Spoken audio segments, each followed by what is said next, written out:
So, before I begin, I feel I probably ought to give an explanation about this particular playlist. All these pieces, some of which are old tales, many of which are classic ghost tales, some of which are more recent tales, some of which are ones I've heard when I was a child and barely remember. All of them are told not by reading, but as if they were in the oral tradition.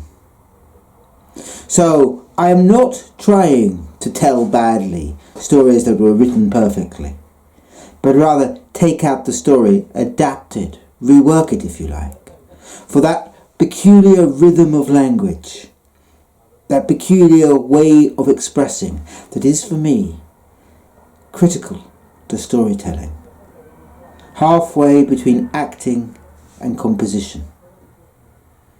The words I'm using are not written down. Oh, in many cases, for instance, turning of the screw, obviously, they were written down beautifully and well, far better than perhaps I can, certainly than I can. But that's not the point of these pieces. These pieces is to turn them into stories again, that have a different rhythm, that are just told and to be retold.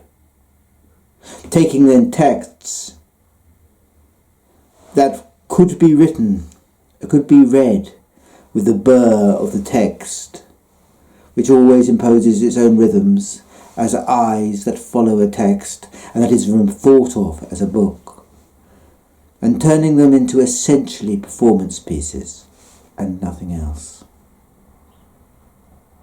Have I reread these stories before I tell? Sometimes. With long and complicated stories, I will always have read a summary to make sure I don't miss anything. And I will check for phrases that absolutely have to be used. But sometimes I haven't. Sometimes my memory is inaccurate. But I hope that does not spoil the story and does not spoil the way I'm telling it. If you wanted to sit here and criticise, you could say none of them are accurate. But I'm not a Brody's note, merely a form of entertainment that I hope has validity in itself.